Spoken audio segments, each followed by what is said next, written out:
अस्सलाम वालेकुम, सुबह बखैर, गुड मॉर्निंग, आदाब है। आप देख रहे हैं बाखबर सवेरा। मैं हूं आपके साथ मदीहा नकवी और मैं हूं अशफाक के साथ सत्ती। उम्मीद करते हैं कि आज का दिन आपके लिए बहुत अच्छा साबित होगा और जो दिन का आगाज़ हुआ है हमसे पहले वो भी बहुत अच्छा हुआ होगा और बाकी का जो सिस्टम है यानी कि 9 से 11 बजे तक का है वो हम अच्छा कर देंगे। क्या ज़बरदस्त बात, क्योंकि आज हमारे पास बहुत अच्छी खबरें हैं आपके साथ शेयर करने के लिए। पॉलिटिकल हैपनिंग्स ऑफ कोर्स हमारे हम देख रहे हैं चल रही हैं, उसके साथ जो मुल्क की इकोनॉमी की सिचुएशन है वो भी आपके सामने। लेकिन आज हम कुछ लोगों को सेलिब्रेट करेंगे, कुछ नए हीरोज़ ऐड करेंगे।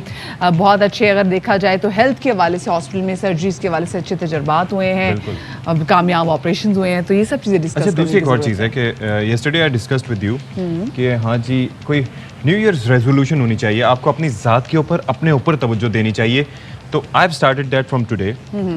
तो ये है कि waking up early, you know, doing something for your own self. So I did some cycling and all that, तो इट फेल्ट रियली गुड। हाँ, अच्छा, और कर एक और चीज़, ऐसा लग रहा है कि जैसे कि कई दिनों से कराची इज़ अंडर अटैक। हमने पहले देखा कि कुछ दिनों पहले कराची में सदर के बाज़ार में धमाका हुआ है, वहाँ पे भी सिक्योरिटी फोर्सेस की एक गाड़ी थी, उसको निशाना बनाया गया। कल भी हमने पोस्ट कार्ड की गाड़ी थी, कल पुलिस को टारगेट किया गया। कल पुलिस को टारगेट किया गया, टाइम डिवाइस बॉम्ब था।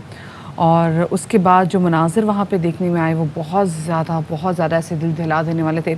स्पेसिफिकली एक ऐसा मंजर भी था, हमने देखा कि जब वो धमाका हुआ है, क्योंकि इस धमाके की आवाज़ दूर दूर तक सुनी गई।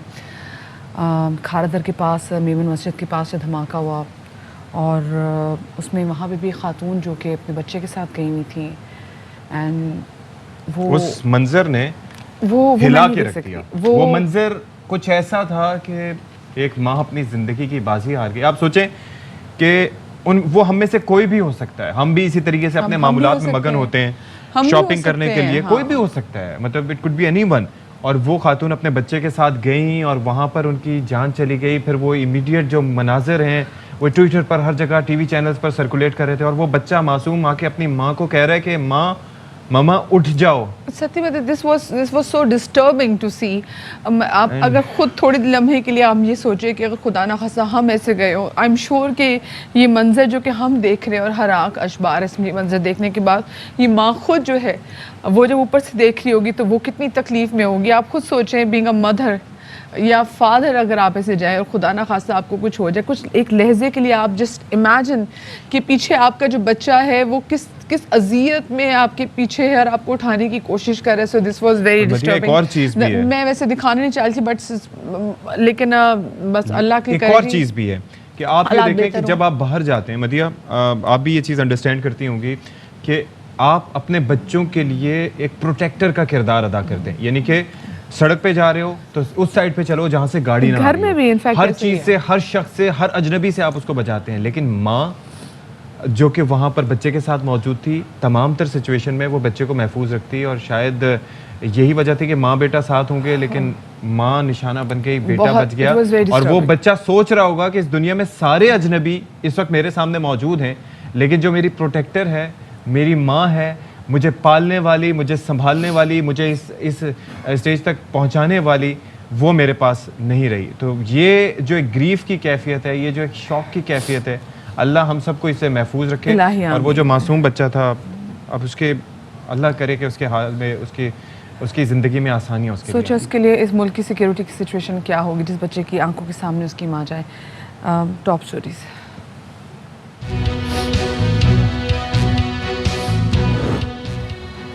कोपैमाई की दुनिया में पाकिस्तान के लिए 2 बड़े एजाज। कोपैमा अब्दुल जोशी ने माउंट एवरेस्ट सर कर ली।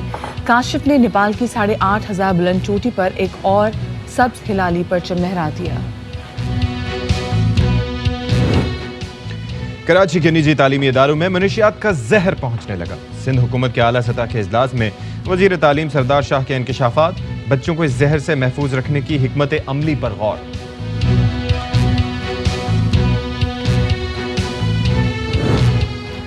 खैबर पख्तूनख्वा में पुलिस अफसर बनने की ख्वाहिश रखने वाली नन्ही दुआ इमरान की सोशल मीडिया पर वीडियो वायरल होने के बाद आईजी पुलिस के दफ्तर की मेहमान बन गई। पुलिस के दस्ते की जानिब से सलामी दी गई।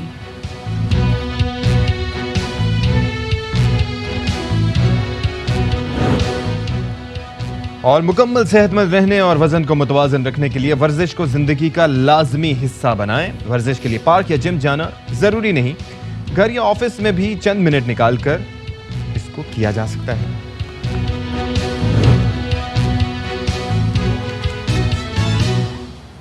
और शो के आगाज़ में सबसे पहले एक बार फिर बात करेंगे हम कल कराची में जो अफसोसनाक वाक़या पेश आया जिसमें निशाना बनाया गया था पुलिस के मोबाइल वैन को, और ये धमाका हुआ कल टाइम डिवाइस था जो कि एक बाइक में नस्ब था। धमाका हुआ रात के तकरीबन 10 बजे के करीब, और इससे पहले जिसमें हम देख सकते हैं कि एक खातून जाँ भाग हुई जबकि 11 से ज़ायद अफराद जो हैं वो ज़ख्मी हुआ। और खारादर के इलाके में ये वाक़या हुआ है। आप ये देखें कि ये बोल्टन मार्केट के आसपास मेमन मस्जिद के करीब ये धमाका हुआ है। मशहूर व मारूफ मेमन मस्जिद है, बोल्टन मार्केट कितनी जानी पहचानी है। यहाँ पर रात गए तक रौनकें होती हैं तकरीबन 12-1 बजे तक। दूसरा जो सदर में धमाका हुआ, अच्छा मेरा अक्सर इसी जगह से गुजरना होता है तकरीबन रोज़ ही, और ऐसे में आप सोचें कि अचानक ये वाक़या पेश आ जाए, मतलब लोग वैसे ही कितनी मुश्किलात से दो चार हैं और परेशानियां वैसे ही लोगों के ऊपर इतनी हैं, ऊपर से ऐसी नागहानी आफत। अच्छा, और एक जो एलिमेंट ये है कि ये देसी साख्ता बम बना के उसके अंदर बॉल बेरिंग्स डाल के आप पुलिस को, कोस्ट गार्ड्स को, ऐसे इदारों को निशाना बना रहे हैं। मैं आपको एक बात बताऊं, अपना मैं हम कहीं अगर जाती थी तो मैं कभी गाड़ी भी पार्क करनी होती थी तो मेरी कोशिश होती थी या तो मैं पुलिस मोबाइल के साथ अपनी गाड़ी पार्क कर दूं, रेंजर्स की गाड़ी के साथ गाड़ी पार्क कर दूं, जैसे पोस्ट कार्ड के बिना देखा कि जैसे पहले उनको भी अटैक किया गया। अब मुझे खौफ रहेगा, अगर मैं कभी जाऊँगी तो मेरी कोशिश होगी कि मेरी गाड़ी इनकी गाड़ी से थोड़ी दूर हो, क्योंकि इनको टारगेट किया जा रहा है। तो ये बात देख लें कि यहाँ पर मतलब ये जब मैं देखूं कि मेरे सिक्योरिटी के जो लोग हैं जब उनको टारगेट किया जा रहा है तो मेरी सिक्योरिटी कितना गैर महफूज। हाँ। एक और आपको बताता हूँ, आपको याद है कि एक वक्त था कि जब निशाना बनाया जा रहा था, जब कॉन्वॉयज़ को और पुलिस एहलकारों को, चौधरी असलम को जिस वक्त निशाना बनाया गया था, तो उस वक्त ये चीज़ थी कि रोड पे भी जब ये गाड़ियाँ चल रही होती थी, जब ये प्रोटोकॉल के तहत, तो आप थोड़ा मोहतात होकर पीछे रहना शुरू हो गए थे, कहीं कहीं खुदा न खास्ता ऐसा वाक़या ना पेश आए। अब ये बड़े अंदोहनाक वाक़यात हैं और ये हाई लेवल टारगेट्स नहीं हैं। आप ये देखें कि ये पुलिस एहलकार जो कि अपने मोबाइल में मौजूद थे उन्हें टारगेट किया गया। 3 एहलकार थे, वो ज़ख्मी हुए लेकिन उनकी हालत ख़तरे से बाहर है। एक खातून जिसके बारे में हमने शुरू में भी तज़किरा किया, और वो मंज़र ऐसा था कि कुछ चीज़ें ऐसी होती हैं कि जो आपका दिल दहला देती हैं। वैसे तो किसी की भी जान जाना, जब हम ये रिपोर्ट कर रहे होते हैं कि हाँ जी फ़लानी जगह पे हादसा हुआ, फ़लानी जगह पे कोई धमाका हुआ, उससे हमारे दिल दहल जाते हैं, दिल खून के आंसू होता है। लेकिन कुछ इमेजेस ऐसे होते हैं जो आपकी रूह तक को झंझोड़ देते हैं, और ये कल वाला इमेज उनमें से एक था। अच्छा, वैसे एक चीज़ मैं मेंशन करना चाह रहा था, हमारे पास चल भी रहा था, उमर खत्ताब साहब, एक बड़ा मारूफ नाम है कराची में। अगर दहशतगर्दी का कोई भी वाक़या होता है, CTD के बड़े सीनियर ऑफिसर हैं, लेकिन वो बस आके उस वक्त एक रस्मी बयान देते हैं कि जी ये टारगेटेड लगता है, ये ऐसे हुआ है। कभी भी ऐसा नहीं हुआ कि उसकी बीख करने के लिए क्या किया गया, पहले से किसी इकदाम को होने से रोका गया। दिल चाहता है कि ऐसा वो कभी आके कोई प्रेस कॉन्फ्रेंस करें और उसमें वो बताएं कि ये वाक़यात हो रहे थे जिनको हमने रोक दिया।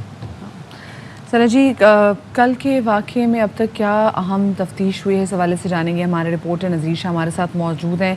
नज़ीर, क्या कुछ तफ्तीश में बातें सामने आई हैं जो अब तक हुई है कल के वाक़े के हवाले से?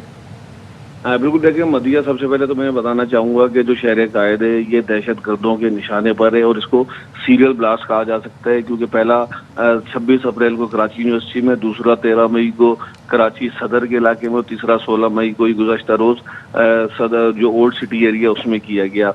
और ये जो आखिरी दो ब्लास्ट है, इनके अंदर गुंजान आबाद ऐसी जगहों को निशाना बनाया गया जहां आम मासूम शहरी उनकी गुजरगाह है और वहां पर काम कारोबार होता है। और अगर कराची का, पाकिस्तान का माशी हब कराची को, और कराची का जो माशी हब जो कहा जाता है वो ओल्ड सिटी एरिया को कहा जाता है, जहां करोड़ों अरबों रुपए का रोजाना कारोबार होता है। और ये इकबाल मार्केट जो जहाँ पर कपड़ा मार्केट है, यहाँ पर पूरे कराची बल्कि पूरे पाकिस्तान में यहाँ से कपड़ा सप्लाई होता है। और इसके अंदर जो खातून जो इस धमाके में जाबाग हुई है, सानिया जी के नाम है, 30 साल उनकी उम्र थी, और ये शू मार्केट की रहायशी थी जो घर में दुपट्टे तैयार करके कागजी बाजार में सप्लाई करती थी, और वो सब अपने जायबुकबर रिक्शे और अपने बच्चों के साथ मौजूद थी।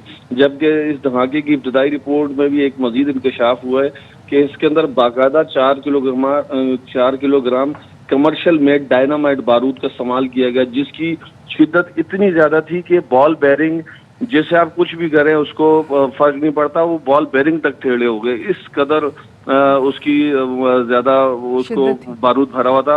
और ये भी बताया गया कि इसको प्रॉपर पुलिस मोबाइल को निशाना बनाया गया था और तकरीबन 1.5 कदम के फासले पर जो पुलिस मोबाइल जैसे आए तो उसी वक्त इसको जो आईडी डिवाइस के जरिए इसको किया गया। जबकि मजीद अहम इंकशाफ ये हुआ कि इस धमाके में जो मोटरसाइकिल इस्तेमाल हुई है तो ये इसका पता गुलिस्तान जौहर का आ रहा था, लेकिन जब पुलिस पहुंची तो पता चला मोटरसाइकिल का मालिक तो 6 माह पहले ही इंतकाल कर चुका है। तो इस तरह की चीजें आ रही हैं। तो नज़ीर शाह एक चीज़ ये बताएं कि अब ये जो जिस जगह पे टारगेट किया जा रहा है, एक तो क्राउडेड एरियाज हैं, दूसरा ये है कि यहाँ पर आप सदर में जाएं, बोल्टन मार्केट में जाएं, इन इलाकों में जाएं तो सबसे ज़्यादा जो चीज़ दुकानों से ज़्यादा नज़र आती है वो पार्क हुई बाइक्स दिखाई देती हैं। अब जबकि ये वाक़या हो चुका है तो उसके बाद पुलिस सोच क्या रही है, क्योंकि ये तो कराची शहर में जहाँ पर भी बड़े बाजार या मार्केटें हैं वहाँ पर ये बाइक्स आपको पार्क हुई मिलेंगी और ये सिलसिला अगर यूं ही चलता रहा तो ये सदर या बोल्टन मार्केट तक नहीं रुकेगा, उनका कॉन्फिडेंस लेवल बढ़ेगा और वो कहीं पर भी कर सकेंगे। सोचा क्या जा रहा है पुलिस की जानिब से इसको रोकने के लिए?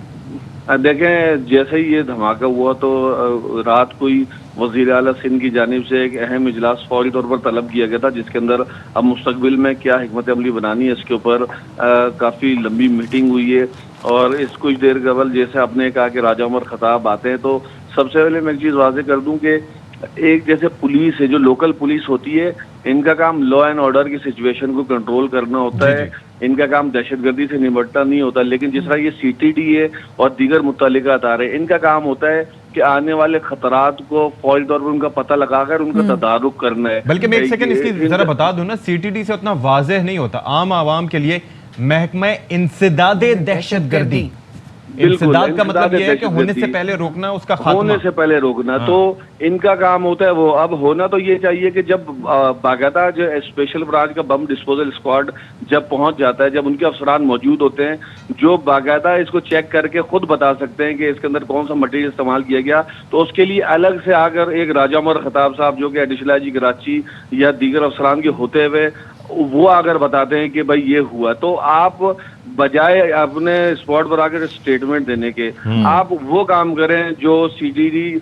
और आपको एक अहम बात और मजीद भी बताते चलूं, आज हम आपको इंशाल्लाह ये फिगर भी बताएंगे कि जो सीटीडी सिंध है इसके अंदर एक एडिशनल आईजी की पोस्ट है जो इमरान याकूब मिनास है, एक डीआईजी की पोस्ट है, इसके अलावा काफी सारी सीटें इसकी खाली हैं। अच्छा। इसके अंदर सीटीडी एसएसपी ऑपरेशन लगे हुए, कोई अफसर सीटीडी में जाना नहीं चाहता। इनकी वजूहात क्या है ये तो हमें नहीं मालूम, लेकिन सीटीडी का इस वक्त अगर देखें तो अगर 15 सीटें हैं तो उसके अंदर से कम 10 खाली होंगी, तो 10 भी नहीं शायद 12 से ज्यादा खाली हों। तो इस टाइम पे आपके एक एडिशनल यानी कि अगर 15 सीटों पे अगर 3 बंदे काम करें तो हम वहीं से अंदाजा लगा लें कि महकमे की सूरत हाल के। अब जब महकमे की सूरत हाल के वाले से बात करें तो पता चल जाता है, परफॉर्मेंस की बात करें तो पता चल जाता है कि बाहर के लोग कितने गैर महफूज हैं। बहुत शुक्रिया जी, नज़ीर शाह हमारे नुमाइंदे हमारे साथ मौजूद थे। और यहाँ पर वाकई ये देखने की ज़रूरत है कि जो टारगेट किया जा रहा है ना, ये उन इलाकों को टारगेट किया जा रहा है जहाँ पर बाजार हैं, जहाँ पर लोगों का हजूम होता है और जहाँ पर बाइक्स हो। मेरे ख्याल से आपको कि हम देख रहे हैं कि टाइम डिवाइस जो है ना, ये बॉम्ब इस्तेमाल जिस तरह से किए जा रहे हैं और जिस तरह से हमने देखा है कि बाइक पे बांधे होते हैं, तो अब ये भी देखना चाहिए कि जो बाइक आ रही हैं उनकी भी तलाशी होनी चाहिए। नहीं, अब वो एक और पहलू है। देखें, बाइक की तलाशी लाखों बाइक्स होंगी कराची में। चक्कर ये है कि ये बारूद कहाँ से आ रहा है, ये देसी साख्ता बारूद कहाँ से प्रोवाइड किया जा रहा है, कहाँ पर बन सकता है। ऐसे आलात होने चाहिए जिनसे पता चलाया जा सके, दूर से ही पता चलाया जा सके। दूसरी चीज़ ये है कि ये इम्प्रोवाइज्ड एक्सप्लोसिव डिवाइसेस हैं, ठीक है, और उनमें देसी साख्ता बारूद और बॉल बेरिंग्स तो वगैरह कहीं से भी मिल जाते हैं, लेकिन बारूद का बेसिक पता चल जाएगा तो चीज़ें सॉर्ट आउट हो जाएंगी। जिस तरह से हमने कहा कि अगर ये सिलसिला ना रुका तो ये पूरे शहर तक खुदा न ख्वास्ता फैल सकता है। हर जगह जहाँ बाइक्स हैं, जहाँ मार्केटें हैं, मतलब अल्लाह रहम करे, और लोगों को भी खौफ आएगा। खैर जी, आगे बढ़ते हैं और आपको बताएं कि आज सिंध भर में शुरू हो रहे हैं मैट्रिक के इम्तिहानात और 1312 इम्तिहानी मराकज़ जो हैं वो कायम किए गए हैं, जिसमें 7,26,979 तलबा तालिबात इम्तिहानात में शिरकत करेंगे। तलबा और साथिज़ा को मोबाइल फ़ोन साथ ले जाने की इजाज़त नहीं होगी। और साथ में तालीमी बोर्ड के चेयरमैन के इजलास में नकल की रोकथाम के लिए इम्तिहानी मराकज़ के अंदर और बाहर सख्त इंतजाम किए गए। इफ़ यू रिमेंबर, पिछले साल भी जब मैट्रिक इम्तिहानात हुए थे तो अंदरूनी सिंध हमने देखा था कि चीटिंग के कितने वाक़यात सामने आए थे। अच्छा, एक और सीन भी हुआ है कि 1000 से ज़ायद जो स्टूडेंट्स हैं उनके साथ सीन ये कर दिया है, उनका मुस्तकबिल एक तरह से दाव पे लगा दिया है कि गलत रोल नंबर सीरीज़ जो है वो उनको जारी कर दी गई है। और रात गए थे एक इससे मुतालिक, फिर वालिदैन का और स्कूल के नुमाइंदगान का बोर्ड ऑफिस में रश लगा रहा। सॉर्ट आउट क्या किया गया है, इंतज़ामात कैसे हैं इम्तिहानी मराकज़ पे, नकल का रुझान कैसा है, ये अनवर ख़ान हमारे साथ मौजूद हैं। तो अनवर भाई, अलसुब से आज आप इस मामले पर नज़र रखे हुए हैं और हम अक्सर आपसे गुज़िश्ता साल भी और इससे पहले भी हम बात करते रहे कि भाई नकल का रुझान होता ही है, जो मर्जी कर लें। इस दफ़ा क्या देखने में आ रहा है? कमोबेश 5 से 6 मिनट बाद सिंध भर के अंदर सानवी तालीमी बोर्ड के तहत मैट्रिक के सालाना इम्तहान का आगाज़ हो जाएगा। अगर मैं कराची की बात करूँगा तो कराची में कंप्यूटर स्टडीज़ 9वीं से इस पर्चों का आगाज़ होगा। आपने इब्तिदाई बात कर दी कि नकल क्या रुझान होगा, क्योंकि पर्चा अभी शुरू नहीं हुआ है, लेकिन 9:30 बजे का टाइम पहले कि आज भी 9:30 बजे टाइम है और जैसे पर्चा शुरू होगा तो आपको नकल की शिकायत आना सामने आएंगी। दो शिकायत सामने आएंगी। एक तो कराची के मुख्तलिफ इम्तिहानी मराकज़ लोड शेडिंग की जद में होंगे, दूसरा शहर समेत सिंध भर के इम्तिहानी मराकज़ के ऊपर नकल की जो सूरत हाल है वो बदस्तूर बरकरार रहेगी, क्योंकि आपने वो इंतजाम नहीं किए हैं कि जिसको कंट्रोल किया जा सके। सूरत हाल नकल एक साइड पर पर्चा भी आउट होता है हमेशा इम्तिहान से पहले ही, अभी ऐसी कोई तलात आई है वैसे?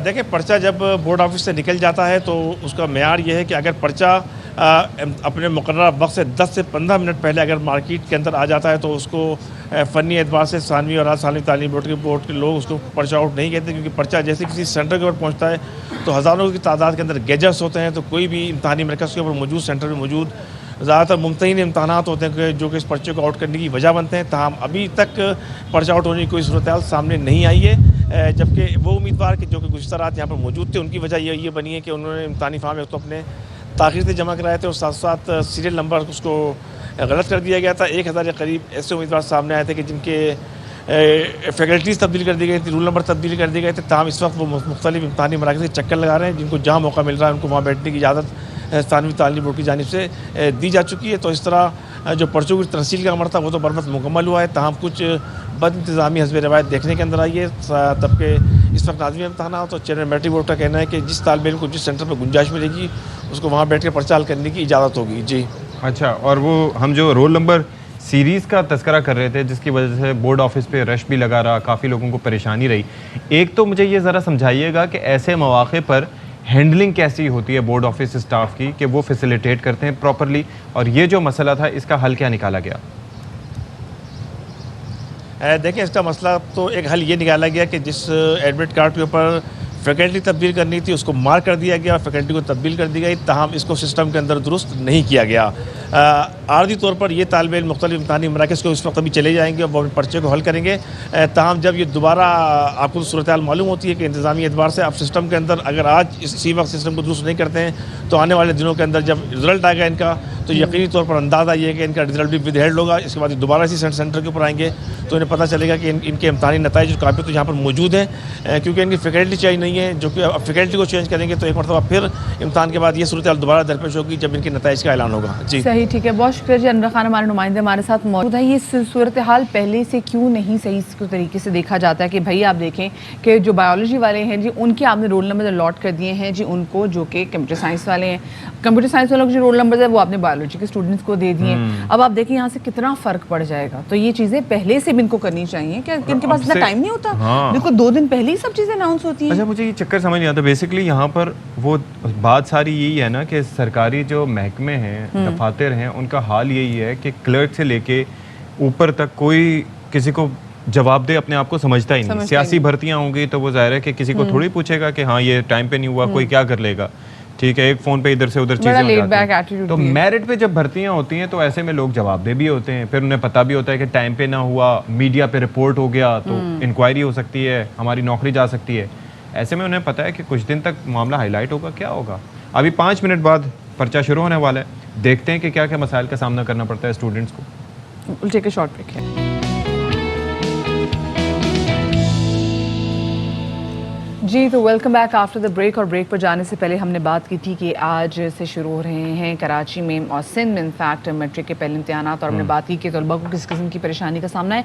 एक और परेशानी का सामना है वो ना सिर्फ तलबा को बल्कि उनके पेरेंट्स को है, वो ये कि आजकल हम देख रहे हैं स्पेसिफिकली भी सिंध की कैबिनेट की एक मीटिंग भी हुई थी और जो इजलास हुआ था उसमें ये बात बताई गई कि कितनी तेज़ी से यहाँ पर जो तालिब इल्म है वो नशे की लत में पड़ रहे हैं और किस तरीके से जो मुनशियात मंशियात हैं ये समहाउ पेनिट्रेट कर गई हैं स्कूल्स में, कॉलेजेस में, यूनिवर्सिटीज़ में। बड़ी तशवीशनाक बात है सती। भाई मुझे एक बात बताएं कि जब भी कोई हमारे यहाँ ये होता है कि हम उस पेन किलर्स ले लेते हैं, हम रूट कॉज तक नहीं पहुँचते। हम ये कहते हैं कि हाँ वक्ती तौर पर हो जाए। बच्चे ये क्यों कर रहे हैं? बज़ाहिर जो चीज़ नज़र आती है, आपको पता है कि पहले बच्चों के ऊपर काफ़ी वालिदैन की इन्वेस्टमेंट होती थी, टाइम इन्वेस्ट करते थे।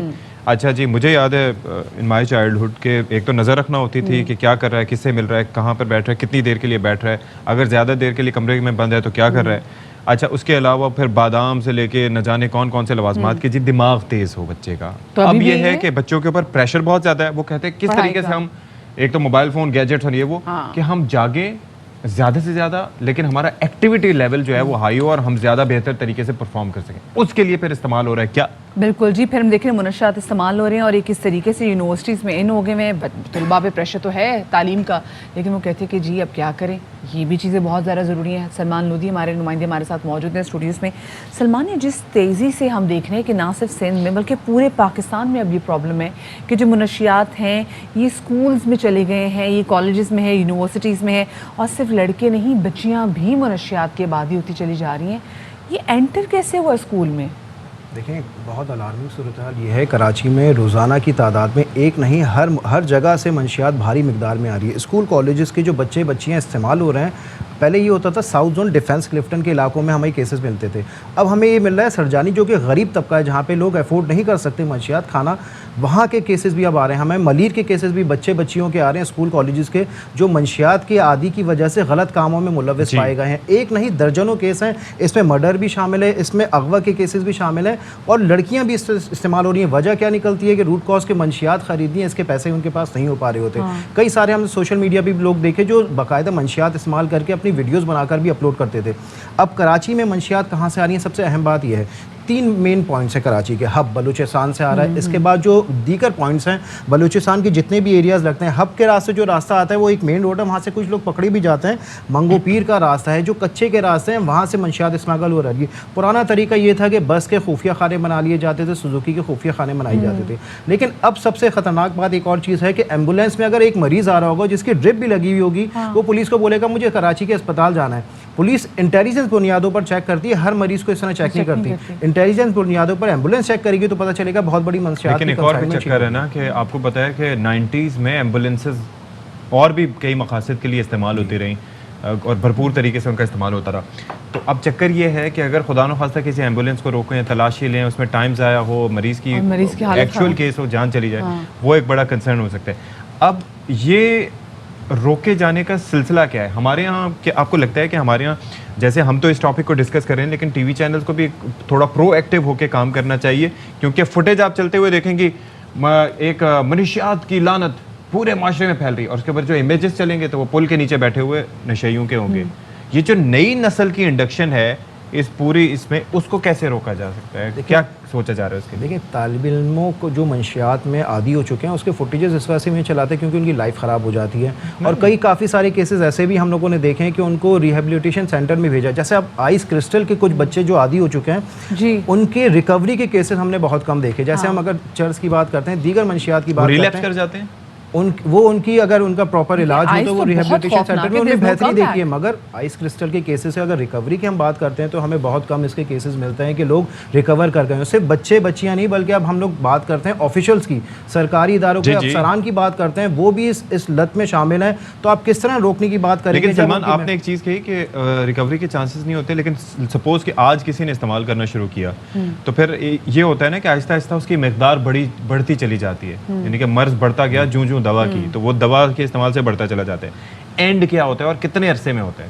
सपोज आज किसी ने इस्तेमाल करना शुरू, देखें ये कुछ सालों की बात अगर आप कह सकते हैं, क्योंकि इसमें ये स्टेजेस के तौर पे अगर एक बंदा अगर आदी हो गया तो उसके फ़ौरन से उसमें अगर घर वालों को पता है इस तरह चल जाएगा, उसकी बॉडी में चेंजेस आ जाएंगी, वजन भी गिर जाएगा और उसकी एक लाइफ स्टाइल में चेंजेस आपको पता चलेंगे। अपने बच्चों के नेल्स ज़रूर चेक किया करें। अगर आपके बच्चों के नेल्स जो हैं ये डार्क हो रहे हो, ब्लैक हो रहे हो, तो प्लीज आप जरा बच्चे का हाइपर एक्टिव आपको नजर आए, बस्ता जरूर चेक करें उसका। हाँ, तो ये बड़ा डिफेंस मूड स्विंग्स एक्सट्रीम। लाइब्रेरियां इन्होंने लेबॉर्ट्रीज बना रखी हैं मंशियात की, इसको प्रोसेसिंग करने की, पौधे ला के इसकी हार्वेस्ट करने की। अच्छा, एक लेबॉर्ट्री भी बनाई है, सिर्फ 1-2 पकड़ी गई हैं। इसके अलावा भी अगर रोज़ाना की बुनियाद पे कॉलेजेस और दूसरी जगह यूनिवर्सिटीज़ पे और सप्लाई पार्टीज़ में हो रही हैं, तो अलार्मिंग सूरत हाल है। ये तो ब्रेकिंग बैड याद आ गया मुझे मदिया। ये तो बहुत खौफनाक बात है सती। देखें, और ये मसला ये है कि अभी यूनिवर्सिटीज़ में ना, यूनिवर्सिटीज़ में तो हम कहते हैं कि चले जी कि बालिग लोग हैं, स्कूलों में बच्चे मुनशियात के आदी होते चले जा रहे हैं। सो प्लीज पेरेंट्स को ख्याल रखना पड़ेगा। अगर आपके बच्चे चिल्ड्रन बार बार अगर कोई उनको दे भी कोई चीज ऐसी, तो दे शुड टेल यू। उन्हें डर ना हो कि हमें मारेंगे, उन्हें पता हो कि हाँ जी we can share anything with our parents.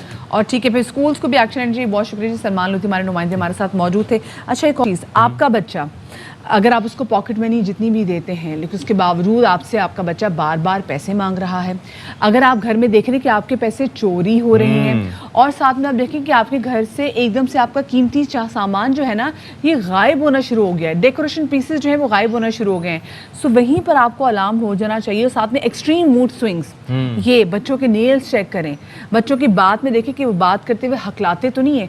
ये दिस एंटायर प्रोसेस, आप बहुत सारी ऐसी चीज़ें हैं जिससे आप चेक कर सकते हैं कहीं आपका बच्चा नशे की लत में ना पड़ गया हो। बिल्कुल ऐसे ही, तो इतनी चीजें हैं मुझे चेक बी विजिलेंट जी। आपकी औलाद आपकी अपनी जिम्मेदारी है, आप फिर किसी और को दोष नहीं दे सकते। थोड़ा सा टाइम निकाल के उन पे भी इन्वेस्ट करें। Will take a break here, break के बाद आते हैं। जी जनाब, तो welcome back after the break. और ब्रेक के बाद हम ज़रा बात करेंगे आपकी फिटनेस के हवाले से। गर्मी बहुत ज़्यादा है और लोग जो है वो अभी भी कोविड के बाद से अभी भी इज्तनाब करें कि जी हम अभी ना ही रुख करें जिम्स का, तो बेहतर होगा। क्योंकि ऑफ कोर्स जब आप जिम करने जा रहे होते हैं तो बहुत सारे लोग आपको पता है जो वर्कआउट कर रहे होते हैं, मशीन्स पे वर्कआउट कर रहे होते हैं, या पिलाटीज भी हो, तो आपको तो यार कोई बंदा स्वेट भी कर रहा तो आपको पता नहीं कितने बैक्टीरिया छोड़ के चला गया है। थोड़ा सा ये है, लेकिन इसका ज़्यादा ताल्लुक जो है ना वो सुस्ती से है। और आप मतलब चाहते ही नहीं है कि आप घर से निकल आए, अपने जो कंफर्ट जोन है उससे निकलें। नहीं, सुस्ती अगर होगी ना, तो अगर आप ना सिर्फ घर से भी बाहर नहीं निकलेंगे और आप घर में भी एक्सरसाइज नहीं करना चाहेंगे, हम एक्सरसाइज की बात तो मोस्टली लोग नहीं करते ना, तो सुस्ती that is what they do. अगर इतना सा स्पेस हो उसके अंदर आप अपने बर्पीज कर लें या कुछ भी जंपिंग जैक्स कर लें, पुशअप्स कर लें, तो वो भी काफी होता है। लेकिन आप स्किपिंग कर लें, मतलब 4 ऐसी चीजें हैं हाँ, जो कि घर में भी कर सकते हैं। हाँ। लेकिन वो असल चीज है कि आप पहला स्टेप लेना नहीं चाहते। क्यों नहीं चाहते, ये एक बड़ा अहम मसला है। वो आपको लेना है, और क्यों लेना है? क्योंकि आपको अच्छा दिखना है। अच्छे दिखेंगे तो कुछ भी पहन लें, आप हमेशा प्यारे ही लगेंगे। जनाब, जैसे कहते हैं ना, आपकी पर्सनैलिटी में आपके बालों का बहुत बड़ा हार्ट होता है, ऐसे ही आप जो भी पहने और आप जैसे भी देखते हैं, आपके वेट का उसमें बड़ा और आपकी फिटनेस का बड़ा उसमें हाथ होता है। हमारे साथ जी उमर बिलाल फिटनेस एक्सपर्ट मौजूद हैं। अस्सलाम वालेकुम उमर, वेलकम टू बाखबर। अच्छा उमर भाई, कैसे घर रह के फिट रहें आप? तो माशाल्लाह से आपके पास तो जाने के लिए हमें जिम जाना पड़ेगा, लेकिन वो लोग नहीं निकल सकते, क्या करें? This is what I have been doing since last 5 years। मैं पूरे पाकिस्तान को इसी के ऊपर मेरा फोकस होता है। देखें, जिम जाना आपका जरूरी नहीं है, सबसे पहले आप ये बात समझ लें, ठीक है? आप बस निकाल दें इसको। आप जिम 24 घंटे में से 1 घंटा जाते हैं, 4% टाइम आपने पूरे दिन का आप जिम में गुजारते हैं ना, 96% आप जिम से बाहर होते हैं। आप 96% पे फोकस करें ना, आपको जिम जाने की जरूरत नहीं है। इनफैक्ट एक्सरसाइज की भी जरूरत नहीं है, अगर आप अपने 96% पे फोकस कर लें। मैं इनकी बात से कनेक्ट करूंगा अगर, तो देखें, सबसे इंपॉर्टेंट चीज है मोटिवेशन होना। अब अगर मैं अपने 5 साल के एक्सपीरियंस को, जो मेरा 20,000 प्लस क्लाइंट्स के साथ है, मैं आपको अगर क्लाइंट्स को बाइफिकेट करूं कि भाई हमारे पास क्लाइंट्स किस कैटेगरी में लाया करते हैं ना, सबसे इंपॉर्टेंट मोटिवेशन उन क्लाइंट्स की होती है जिनकी शादी करीब होती है। ठीक है, 2 महीने में पतला कर दो। देखिए मैं आपको बताऊं, 2 महीने में अपने जैसा कर दो। 100 में से 25 से 30% लोग ऐसे हैं जो कि एक पर्टिकुलर इवेंट के लिए अपने आप को ठीक करना चाहते हैं। शादी है 4 हफ्ते बाद और उनको बनना है बॉलीवुड एक्ट्रेसेस के, मैं नाम नहीं लेना चाहता, ठीक है ना? वो रेफरेंस देते हैं कि उमर भाई हमें 4 हफ्ते में आप ये कर दें, तो उमर भाई बस चुटकी बजाएं और ये कर दें, वो झाड़ू वाले बाबा बन जाए वो, ठीक है? 25 से 30% क्लाइंट्स ऐसे हैं।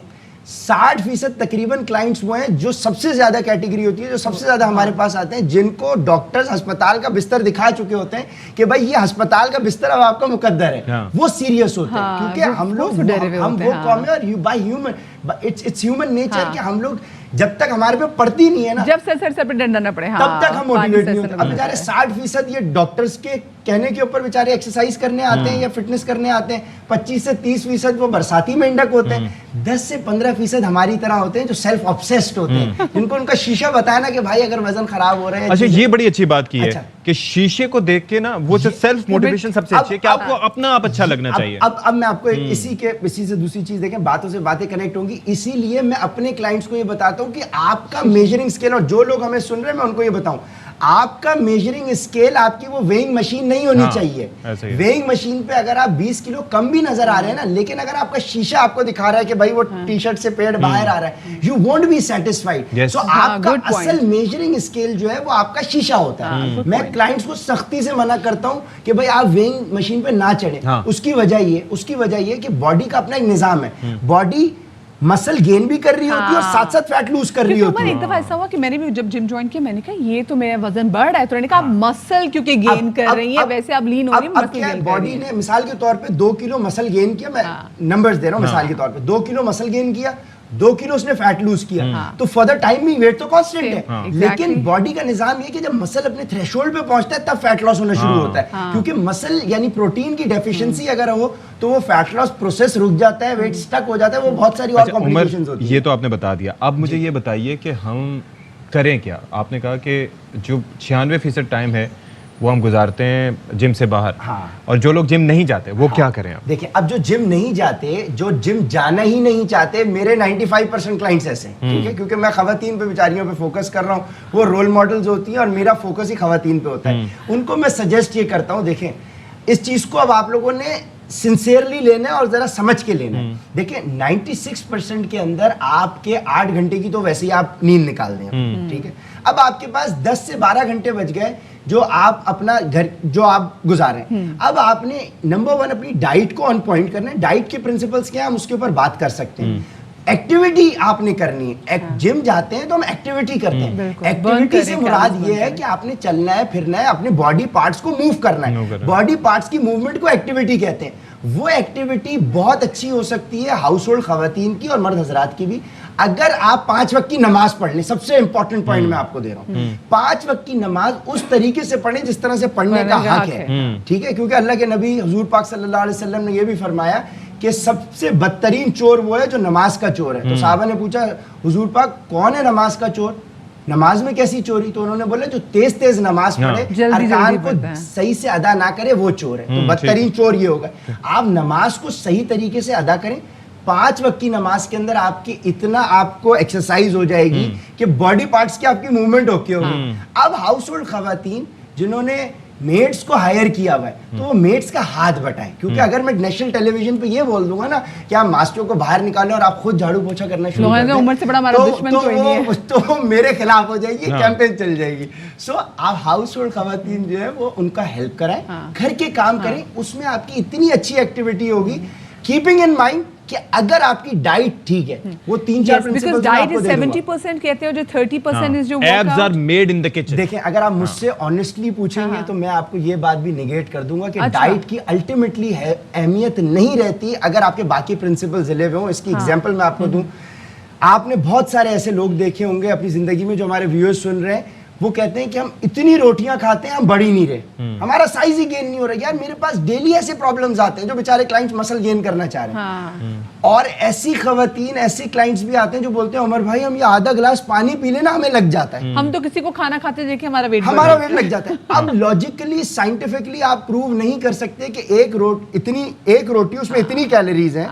अगर मैं ये एक्सेस खाऊंगा तो ये आप बताएं कि वो बंदा 5 रोटियां खा रहा है उसको नहीं लग रही वो रोटियां, और एक बंदा ग्लास पानी का देखने से वजन बढ़ रहा है। सो अल्टीमेटली ये रीजन क्या होती है इसके ऊपर बात करना चाहेंगे, दैट इज अल्टीमेटली इंपॉर्टेंट, ठीक है, क्योंकि आपकी डाइट असर ही नहीं करती अगर आप इस मसले को केटर ना करें। तो मैं अपने क्लाइंट्स को नॉट जस्ट डाइट बल्कि उनको साइकोलॉजिकल मोटिवेशन के साथ करेक्ट नॉलेज देने पे बिलीव करता हूं। ये इसको मोटिवेट करेंगे तो पहिया चल के आप जिम जाएंगे। Motivation is very important. Gym ना भी जाए घर पे कर लें, घर पे ना जाए जिम, यार जरूरत ही नहीं है, जिम को लोगों ने हवा बना लिया, कोई जरूरत बस जी। हम नेक्स्ट हफ्ते एक और सेगमेंट करें उमर के साथ, ठीक है, और उसमें हम आपको बताएंगे कि आप ठीक है जिम नहीं जाना कोई मसला नहीं, लेकिन घर बैठ के क्या करना है, और डाइट्स के भी हम टिप्स लेंगे उमर से इंशाल्लाह नेक्स्ट वीक। अभी यहाँ पर वक्त ब्रेक। दूसरा एक और चीज मैं आपको ये भी मशवरे देके बताऊंगा आपको कि कहाँ से ऐसे शीशे मिलते हैं जो आपके तमाम तर मोटापे को निगेट करते हुए आपको पतला दिखाते हैं। अदरवाइज ठीक है, ब्रेक ले लेते हैं, ब्रेक के बाद वेरी गुड। हाँ,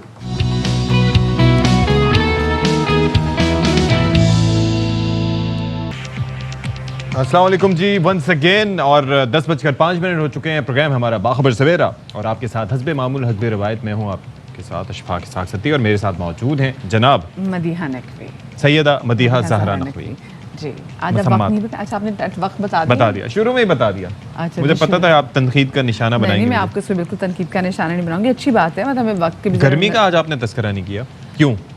गर्मी का इसलिए तस्करा नहीं किया, मुझे लगता है कि मैं क्या, मतलब गर्मी तो है ही, कहीं मैं बहुत ज़्यादा गर्मी की बात करके लोगों को और ना ज़्यादा गर्मी लगवाऊँ, क्योंकि जितना आप फील करना शुरू करते हैं ना, आपको और इतनी गर्मी लगने शुरू हो जाती है। सो मैं आज उसको फील ही नहीं कर रही। आज वैसे फील कम भी हो रही है थोड़ी बहुत। कल शाम को भी ठंडी हवाएं किसी हद तक चल रही थी, रात को मौसम निस्बतन किसी हद तक बेहतर था, लेकिन ये मज़ीद बेहतर होना चाहिए। दूसरा ये कि लोड शेडिंग का अजाब उसी तरह से बरकरार है। ये कुछ वादे किए गए थे कि लोड शेडिंग कम हो जाएगी और ये वो इस तरीके से, लेकिन अभी चक्कर ये है कि वो सब्सिडी का क्या था। हम सोच रहे थे कि पेट्रोलियम प्राइसेस में थोड़ा सा इजाफा होने जा रहा है शायद इस बार, वो अब भी नहीं हुआ।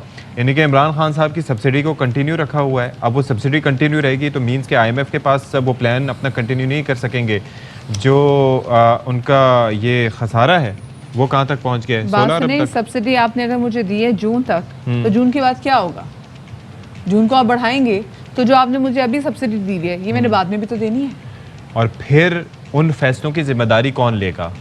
आप ये देखिए कि अभी इत्तेहादी उस फैसले पे साथ चलने को तैयार नहीं है, तो नून लीग तो ऐसे मुश्किल एक सिनेरियो में आके फंस गई है, एक गर्दाब में फंस गई है कि उनको निकलने का कोई रास्ता नहीं मिल रहा।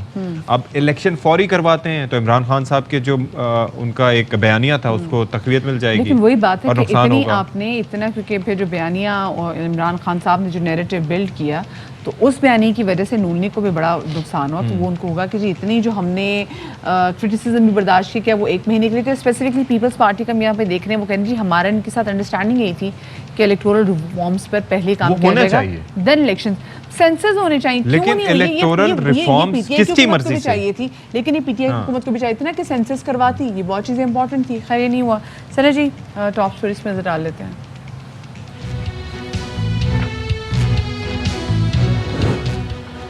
मुल्क की सियासत में कबल अज़ वक्त इंतखाबात की बाज़गश्त गहरी हो गई। तहरीक इंसाफ अपने मुतालिबे पर कायम, हुकूमत और इत्तेहादियों ने मशवरे तेज कर दिए, फैसला जल्द आने का इम्कान। रुपए की बेकदरी जारी, डॉलर की उड़ान कोई न रोक सका। स्टॉक मार्केट में सरमायाकारों के करोड़ों डूब गए। एक माह के दौरान हुकूमत महंगाई के जिन को काबू न कर सकी।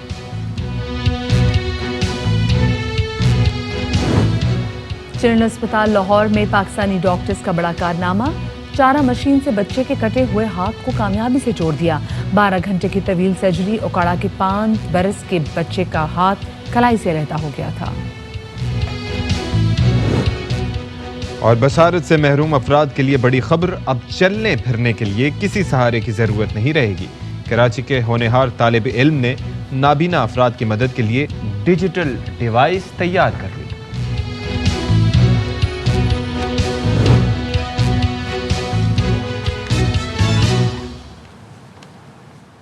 ऑलराइट जी, तो अब हम देख रहे हैं कि जो सियासी हंगामा खेजियाँ हैं वो जारी हैं, और ऐसे में मुख्तलिफ सियासी जमातों की जानिब से जगह जगह पंडाल सजाए जा रहे हैं। पहले अपोजिशन यानी कि इमरान खान साहब हमने देखा था कि सबसे ज़्यादा एक्टिव थे, जलसे कर रहे थे, उनका हक था। लेकिन हुकूमत भी अपनी जगह जलसे कर रही है। जो बात समझ में नहीं आती कि आप हुकूमत में तो आप जलसे क्यों कर रहे हैं। लेकिन अगर हम इमरान खान साहब की बात करें तो वो एक बार फिर से अपने नैरेटिव को आगे बढ़ाते हुए दिखाई दिए। वो कहते हैं कि इम्पोर्टेड हुकूमत अमरीकी साजिश के तहत मुसल्लत की गई है और अमरीकी गुलामों की हुकूमत किसी सूरत कबूल नहीं करेंगे, ऐसा उन्होंने स्वाबी में कहा। बिल्कुल जी, क्या मजीद कहा आपको सुनवाते हैं। सिर्फ एक चीज चाहते हैं, इलेक्शन की डेट दो, इलेक्शन करवाओ, लोग फैसला करें इस मुल्क की क़यादत कौन करेगा। हम कोई इम्पोर्टेड हुकूमत को नहीं मानते। सारे इकट्ठे हो गए इमरान खान को हराने के लिए, सारों का इकट्ठा जनाजा निकलेगा।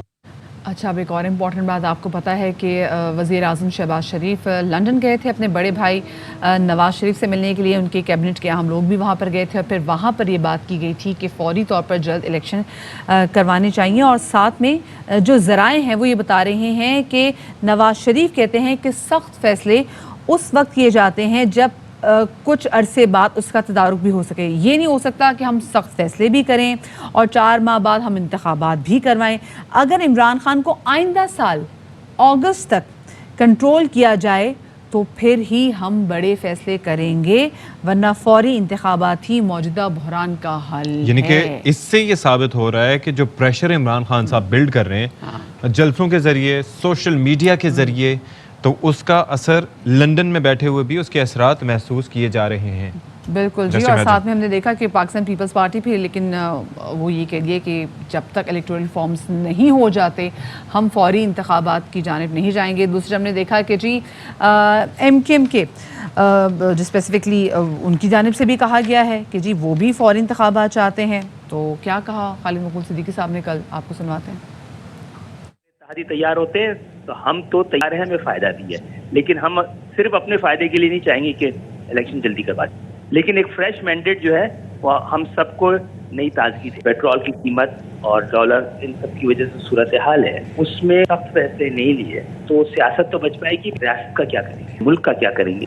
तो बिल्कुल मुमकिन है पेट्रोल की कीमत इस तरह बढ़ाएं कि आम गरीब पाकिस्तानी पर उसका असर ना पड़े। चलें जी, तो एक जानिब डॉलर की ऊंची उड़ान भी जारी है, मईशत कंट्रोल में नहीं आ रही। पहले दिन ही बयान दे दिया गया था कि जी डॉलर कंट्रोल हो गया। देखें जी, ये होता है नई हुकूमत के आने का फ़ायदा और इमरान खान साहब के जाने से। लेकिन अब 11 रुपये मज़ीद बढ़ गए और डबल सेंचुरी की तरफ जा रहे हैं। तो क्या होने जा रहा है, इस पर ज़रा बात कर लेते हैं। Head of the investigative cell Naeem Ashraf Bhat साहब एक बार फिर हमारे प्रोग्राम का हिस्सा बन रहे हैं और उनसे बात करते हैं। तो जनाब भट्ट साहब, हुण दस्तो की सूरत हाल है, क्या होने जा रहे हैं कोई कबल अज़ वक्त इंतखाबात या क्या बाज़गश्त आप सुन रहे हैं? इसहाक, इलेक्शन तो कबल अज़ वक्त ही होने चाहिए और जो नज़र भी आ रहे हैं और सब जमातें अब उसी तरफ जा रही हैं। खान साहब तो ज़ाहिर है वो तो डिमांड करेंगे क्योंकि उन्हें हुकूमत से निकाला गया है, उनके पास और कोई ऑप्शन नहीं कि वो यही मुतालबा करेंगे। लेकिन जो गवर्नमेंट में है, जैसा कि अभी आपने डॉलर का बताया, फिर पेट्रोल और मसाइल हैं, तो वो सारे इनका ख्याल ये है इस वक्त जो हुकूमत में है, ख़ास तौर पर मुस्लिम लीग नून क्योंकि वो लीड कर रही है, कि जो सारा मलबा है उनके ख्याल में पिछली हुकूमत का वो सारा उन पर पड़ जाएगा। और अगर हम फौरी इससे निकल जाएंगे तो हम ये कह सकेंगे कि हमारा मकसद तो सिर्फ ये था कि खान साहब को हटाना है, और हम इलेक्शंस का पहले भी कहते थे और देखें हम अब आवाम के पास आ गए हैं और उसकी वजह ये है कि पूरा मैंडेट होगा तो हम मुश्किल फ़ैसले करेंगे। एक्चुअली मियाँ साहब ने, आप कह सकते हैं कि शहबाज शरीफ और उनके जो हमनवा थे जो कि अक्सरियत में थे लंदन मीटिंग में, उनकी उम्मीदों पर पानी फेरा, क्योंकि जो गए थे वो तो चाहते हैं कि हुकूमत मिली है और शहबाज शरीफ का आपको पता है बहुत बड़ी ख्वाहिश उनकी पुरानी पूरी हुई है वज़ारत उज़्मा की, तो वो ये तो नहीं चाहेंगे कि फ़ौरन ही वो ख़त्म हो जाए। लेकिन मामलात ऐसे हैं कि मियाँ साहब को अक्सरियत को नहीं उन्होंने देखा और जो अपनी पार्टी है उसको देखा कि वो ये ना हो कि हम बहुत पीछे चले जाएं। इसलिए मियाँ साहब का दो टोक उन्हें हिदायत थी, हुक्म था, फ़ैसला था कि दो चीज़ें हैं बड़ी क्लियर। अगर तो आप जाकर बात करें कि खान साहब को कंट्रोल इतना किया जा सकता है कि हम अगले साल जो मुकर्रर वक्त है 2023 के तकरीबन मिड में वहाँ पर जा सकें उस वक्त तक इलेक्शन के लिए, तो फिर तो ठीक है हम मुश्किल फ़ैसले लें। क्योंकि मियाँ साहब का कहना है कि तरीका ये है कि जब आप बोझ डालते हैं आवाम पर, मुश्किल फ़ैसले, सख्त फ़ैसले लेते हैं, तो फिर कुछ अरसे बाद आपने सियासी ज़िंदगी के लिए और ज़िंदा रहने के लिए उसका तदारक भी खुद ही करना होता है, अदरवाइज़ आपका जो है सियासी जो जीना है वो मुश्किल हो जाता है। इसलिए 1.5 साल में वो कहते हैं किसी हद तक हम आखिर में जाकर कुछ इसका बेहतरी ला सकेंगे। लेकिन अगर हमें ये कहा जाए कि आप मुश्किल और सख्त फ़ैसले भी कर लें और सितंबर अक्टूबर में इलेक्शंस करवा लें, तो ये हमारे लिए मुश्किल नहीं है। दो टोक बात है, तो इसका खुमियाजा नून लीग को भुगतना पड़ेगा, क्योंकि ऑफ कोर्स नून लीग ने भी फिर आगे जाना है, अपनी इलेक्शन कैंपेन करनी है। ऐसा ना हो कि कुछ फैसले उनके गले में पड़ जाएं। ये बताएं, ये जो मुलाकात हुई है आसिफ जरदारी की और शहबाज शरीफ साहब की, इस मुलाकात में क्या आम पेशरफ्त हुई है? जी मदीहा, जरदारी साहब बड़े क्लियर हैं, उन्होंने पूरी कोशिश की, उन्हें नज़र आ गया था कि मियाँ साहब ये फ़ैसला कर देंगे। जब अभी मीटिंग शुरू भी नहीं हुई थी लंदन में, और उन्होंने ख़ुद भी बताया कि मैंने समझाया है, ये समझाया बड़ा सख्त लफ्ज़ है, आमतौर पर दो पार्टी लीडर्स ऐसे बात नहीं करते एक दूसरे के मुतालिक, लेकिन समझाया का मतलब है कि वो गुस्से में थे और मियाँ साहब को चाह रहे थे कि वो ये फ़ैसला ना करें, लेकिन अब उन्होंने ये किया है। और शहबाज शरीफ साहब को ये कहा है कि जाके दूसरों को भी मनाएं, लेकिन जरदारी साहब फ़िलहाल जो हैं वो फौरी उसके हक़ में नहीं है, लेकिन उनके पास इसका हल भी नहीं है। वो ये कह ज़रूर रहे हैं कि बिलावल जो हैं वो इस वक्त इसीलिए मुस्लिम ममालिक के दौरों पर हैं, वो कोशिश कर रहे हैं कि कोई ऐसी सूरत बने, कोई ऐसी हमें इमदाद मिल जाए कि या कोई सॉफ्ट लोन हो जिससे कि हम ये ज़्यादा बोझ भी आवाम पर ना पड़े और मईशत भी बेहतर हो सके। लेकिन वो अभी तक बातें हैं, अभी तक किसी को कुछ मिला नहीं है। मिफ्ता इस्माइल भी खाली हाथ वापस आए हैं और अब बिलावल भुट्टो को भी अभी तक कोई ऐसी बात नहीं मिली। जरदारी साहब ये कहते ज़रूर हैं इलेक्टोरल फार्म्स बेसिकली ये मदिया ये बहाना है, इलेक्टोरल फार्म्स का कोई चक्कर ही नहीं है। वो बेसिकली चाहते हैं कि अभी थोड़ा सा प्रोलॉन्ग हो जाए। और भट्ट साहब एक और भी चक्कर है, सियासत पे आपकी भी बड़ी गहरी नज़र होती है। चक्कर सारा ये है कि इलेक्टोरल रिफॉर्म्स जो होंगे तो मदीहा की अपनी डेफिनेशन होगी, मेरी अपनी होगी, इसी तरीके से सियासतदान जो है उनकी अपनी डेफिनेशन होगी। वो कहेंगे कि हमारी मर्जी के इलेक्टोरल रिफॉर्म्स होंगे तभी हम मानेंगे, तो वो तो लगता ही नहीं है कि वो एक पेज पे कभी आ पाएंगे।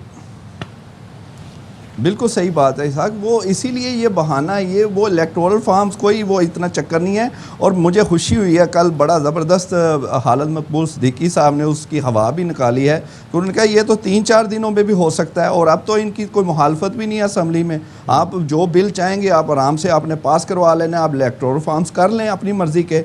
ये सिर्फ बहाना है कि उसको प्रोलॉन्ग करने का, लेकिन उनके पास जवाब भी नहीं है इस वक्त। नवाज शरीफ या शहबाज शरीफ जो कि नुमाइंदे हैं इस वक्त, है तो वज़ीर आज़म, लेकिन वो नवाज शरीफ के नुमाइंदे के तौर पर बात कर रहे हैं। और एक और अहम बात है कि जरदारी साहब के बाद नेशनल सिक्योरिटी कमेटी की जो मीटिंग होनी है वो भी बड़ी अहम है। ये भी मियाँ साहब के कहने पर हो रही है। नवाज शरीफ ने ये ख़ास तौर पर कहा है कि आपने उनको भी कॉन्फिडेंस में लेना है और उनसे भी बात करनी है कि हमने ये जो सख्त फैसले अगर लेने हैं तो फिर हमें कंट्रोल भी करना पड़ेगा खान साहब को, जो कि दिन ब दिन बढ़ रहे हैं और वो उस तरफ जा रहे हैं। जी ये कहा गया है, ये नहीं कहा हमें कंट्रोल करना पड़ेगा, हमें किया जाए। हाँ, उन्होंने हमें नहीं कहा हमें कंट्रोल करना पड़ेगा, उन्होंने कहा कंट्रोल किया जाए। तो ये देखें, पता नहीं किसको सुना रहे हैं। बहुत शुक्रिया जी, नई मशरफ भट्ट हमारे साथ मौजूद थे। पॉलिटिकल सिनेरियो पे हम डिस्कशन कर रहे थे और साथ में देखते हैं कि जी कितनी जो पीडीएम की जो जमातें हैं कि क्या ये एक पेज पे भी आते हैं कि कबल इस वक्त इंतखाबात कराने कि नहीं कराने।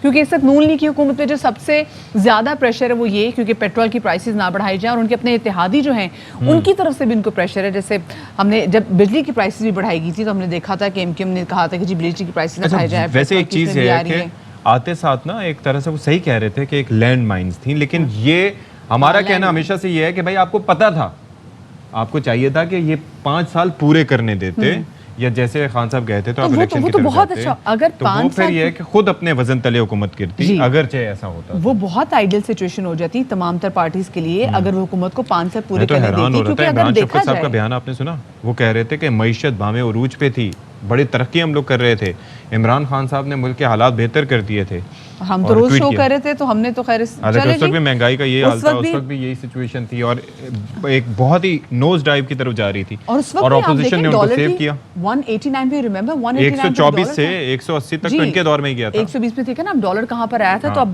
अब जो पॉलिटिकल अनसर्टेनिटी हम देख रहे हैं उसकी हमारा मसला है शॉर्ट टर्म मेमोरी लॉस।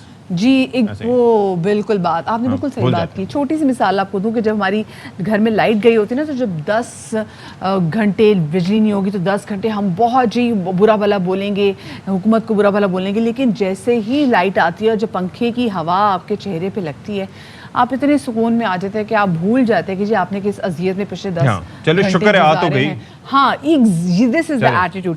खैर, क्योंकि हम इकोनॉमिक अगर देखा जाए तो इश्यूज हमारे मुल्क में दिन ब दिन बढ़ते चले जा रहे हैं, उससे बात करेंगे। लेकिन आपको पता है कि कल जैसे साबिक वज़ीर आज़म इमरान खान साहब सवाबी में मौजूद थे और आज ये कोहाट में जलसा करने जा रहे हैं। बिल्कुल जी, तो जलसे में अवामी ताकत का मुजाहरा किया जाएगा और कोहाट में हम ये देखेंगे कि पंडाल सज चुका है और कोहाट स्पोर्ट्स कॉम्प्लेक्स में जलसे की तमाम तर तैयारियां मुकम्मल कर ली गई हैं। सिक्योरिटी के भी भरपूर इंतजामात हैं। कहा जा रहा है कि 1000 से ज़ायद पुलिस एहलकार हैं और अब जो है वो गवर्नमेंट काफ़ी सीरियस ले रही है। शहबाज शरीफ साहब की जानिब से भी हिदायत जारी कर दी गई हैं। तो ये मनाजिर भी आप देख रहे हैं कोहाट के कि वहाँ पर भरपूर तैयारियां हैं। बिल्कुल जी, इसी वाले से मजीद बताएंगे अदनान तारिक। जी, स्पोर्ट्स कम्प्लेक्स कोहाट में मौजूद हूँ। मेरे पीछे वो जलसा गाह है, आप देख सकते हैं, जिसमें हज़ारों कुर्सियाँ जो है वो बिछा दी गई हैं। स्टेज जो है वो आखिरी मराहिल में तैयार हो रहा है। 30 फुट बुलंद ये स्टेज है, जहाँ से जो है कप्तान जो है वो अपने खिलाड़ियों से जो है वो खिताब करेंगे।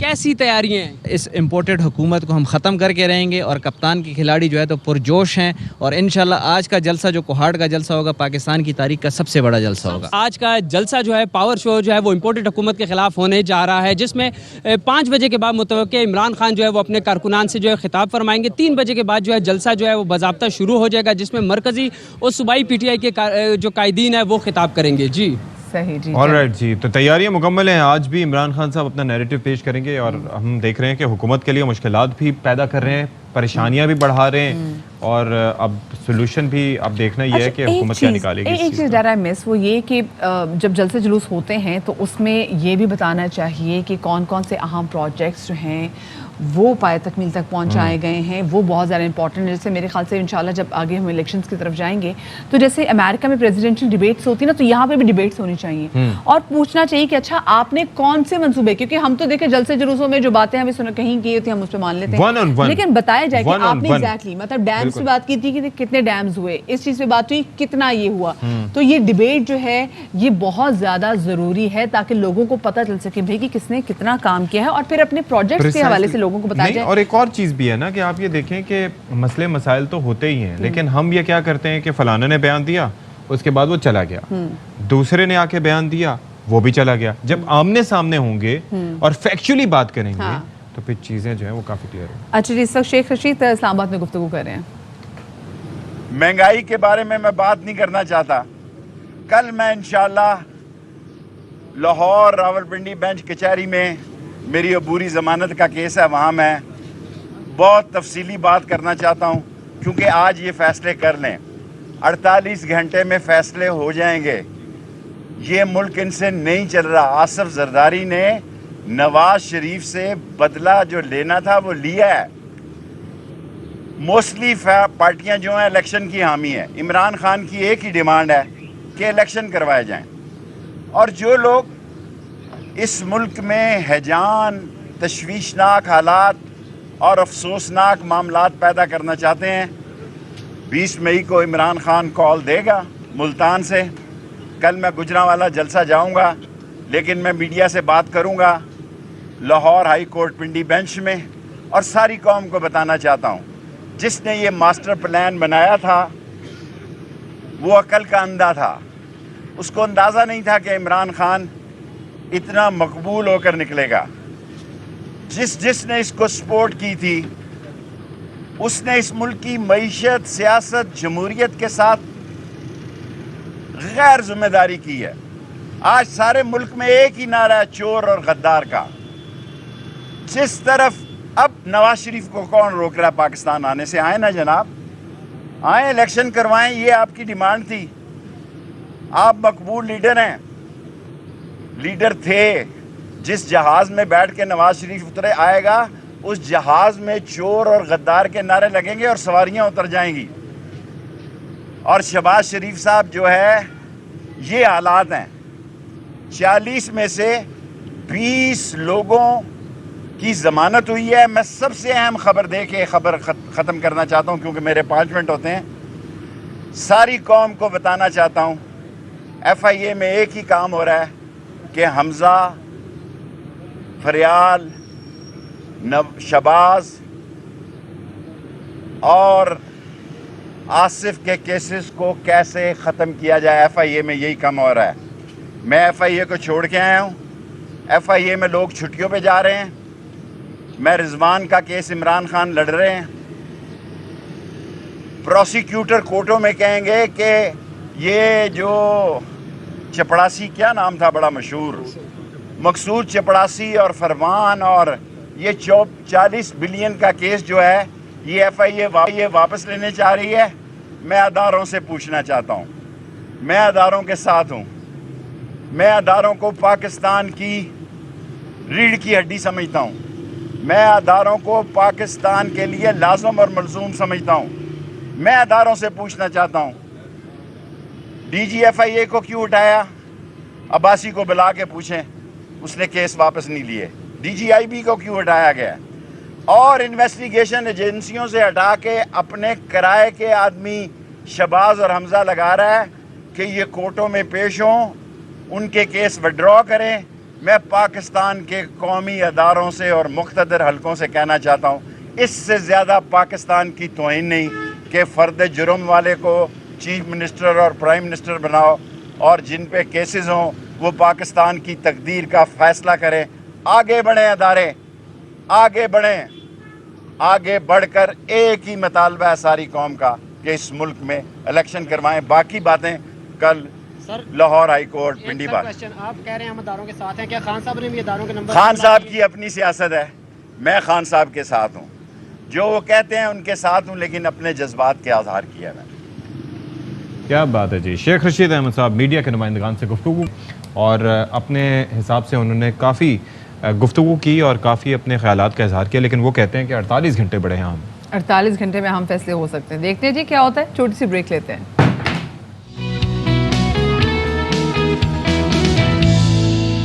Welcome back. और अब हम बात करने जा रहे हैं पाकिस्तानी मसीहाओं के, पाकिस्तानी डॉक्टर्स के एक शानदार कारनामे की। बिल्कुल जी। लाहौर में चिल्ड्रन हॉस्पिटल में एक बच्चा जिसका नाम हारून है, और हारून का ताल्लुक था ओकाड़ा से, और ओकाड़ा में चारा काटते हुए ये टोका मशीन जो है उससे ये बच्चे अपना दोनों हाथों से महरूम हो गया था। चिल्ड्रन हॉस्पिटल ने एक शानदार और बड़ा ज़बरदस्त सक्सेसफुल जो है वो सर्जरी की इस हवाले से, और जिसमें इस बच्चे के दोनों हाथों को जोड़ा गया। तकरीबन 12 घंटे की लंबी ये सर्जरी थी, और उसके बाद एक महीना हो गया वह सर्जरी को। अब आहिस्ता आहिस्ता इस बच्चे के हाथ में भी आफ्टर फिजियोथेरेपी जो है वो काम करना शुरू कर दिया। बिल्कुल, तो इसी पर ज़रा बात कर लेते हैं। जो ये टीम थी जिसने इस शानदार ये कारनामा अंजाम दिया और इस पर काम किया, 12 घंटे की अनथक मेहनत की, तो उसके सरबराह सर्जन डॉक्टर असलम राव हमारे साथ इस वक्त मौजूद हैं। डॉक्टर साहब, सबसे पहले तो बहुत बहुत आपको मुबारक हो कि आपने ये कारनामा अंजाम दिया। अच्छा, it's not just about the hand, ये ज़ाहिर है कि हाथ कट गए, फिर उसके अंदर आर्टरीज होंगी, वेन्स होंगी, पट्टे, न जाने क्या क्या इसके अंदर छोटी छोटी चीज़ों का आपको उसको ख्याल रखना होगा। तो कितना मुश्किल था ये सारा कुछ आपके लिए कि एक एक चीज़ हो और बिल्कुल सही हो? जी, थैंक यू वेरी मच जी। डेफिनेटली जी, हैंड रीप्लांट एक बड़ा ही डिफिकल्ट प्रोसीजर है, क्योंकि इसमें आपको टिश्यू के सर्वाइवल का नहीं पता होता कि हाथ जो कटा वो जिस्म से कितनी देर पहले कटा और वो सेपरेट रहा, और उसमें कितना सेलुलर डेथ प्रोसेस शुरू हो चुका है, ये असर्टन करना बड़ा मुश्किल होता है। लेकिन हमारा एक रफ अंदाजा होता है कि अगर विद इन 6 आवर्स हम सर्जरी शुरू कर दें तो, और उसकी जितनी जल्दी ब्लड रिस्टोरेशन कर दें, ब्लड सर्कुलेशन, तो हमें ये चांस होता है, और वैसे इसके सर्वाइवल का 50-50 चांस होता है कि और ये बड़ा फॉर्चुनेट चाइल्ड है कि जिसके दोनों हाथ सर्वाइव कर गए। डेफिनेटली ये बड़ा मुश्किल प्रोसीजर होता है कि इसमें खून की बहुत बारीक नालियों को आपस में जोड़ना पड़ता है, बहुत बारीक धागों से। बिल्कुल। और डॉक्टर साहब, उन खून की बारीक नालियां जो आपके दिमाग से मैसेज लेके आपकी उंगलियों तक पहुंचाती है, और आपको पता होता है कि आपने मूवमेंट करनी है। आप लोगों के लिए ये कितना मुश्किल था? ये तो चले, ही वॉज फॉर्चुनेट इनफ के वो जल्द अज जल्द आप लोगों के पास पहुंच गया, लेकिन आप लोगों के लिए पूरी टीम बनाना, फिर ये सर्जरी करना, ये कोई आसान काम तो नहीं होगा, क्योंकि प्लानिंग भी आप लोगों ने काफ़ी जल्दी की होगी सारी। जी डेफिनेटली, देखेंगे रीप्लांट जो होते हैं अमूमन वो उनका कोई आने का टाइम नहीं होता कि कब कटा और कब पहुंचा, और इसमें आपके पास टाइम का मार्जिन नहीं होता। Whatever you are doing you have to leave it. तो आपको एक भागना पड़ता है हॉस्पिटल की तरफ, क्योंकि ये कोई प्लान सर्जरी तो है नहीं, इट्स एन इमरजेंसी। बिल्कुल। तो आपको वो सारी सिचुएशन को देखते हुए और उसी वक्त सब कुछ असेंबल भी करना पड़ता है। तो ये रात को जब 10 बजे हमारे पास पहुंचा तो डेफिनेटली टीम उस वक्त सो रही होती है, तो वो डेफिनेटली अपने अपने कामों में लोग होते हैं, तो वो एकदम हॉस्पिटल पहुंचना, फिर उसके लिए चीजें अरेंज करना, क्या बात ये एक बड़ा डिफिकल्ट प्रोसेस होता है।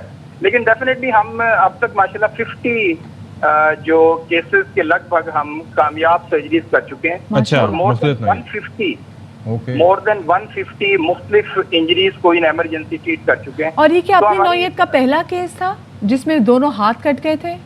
जी, ये असल में दोनों हाथ के रीप्लांट का सर्वाइवल ये फर्स्ट टाइम हमारी पाकिस्तान की हिस्ट्री का है कि आज तक कोई ऐसा डॉक्यूमेंटेड केस हमें एशिया में भी नहीं मिला कि जिसके दोनों हाथों को रीप्लांट किया अच्छा, गया। एक और चीज़ ये बताएं कि अब जैसे हाथ जुड़ गए तो एक उसके अंदर कितना ऑब्जर्वेटरी पीरियड आपका होता होगा कि जिसके अंदर आप नज़र रखते होंगे कि हाँ अब मुस्तकिल तौर पर खून भी सर्कुलेट कर रहा है, पूरा सेंसरी एक जो मूवमेंट है वो भी प्रॉपर हो रही है, और दूसरी चीज़ ये कि ये रिकवरी क्या 100% हुई है, यानी कि पूरी जिस तरह से हाथ उसका पहले फाल था उतनी फालियत के साथ काम कर रहा है अभी उसका हाथ, दोनों हाथ बल्कि?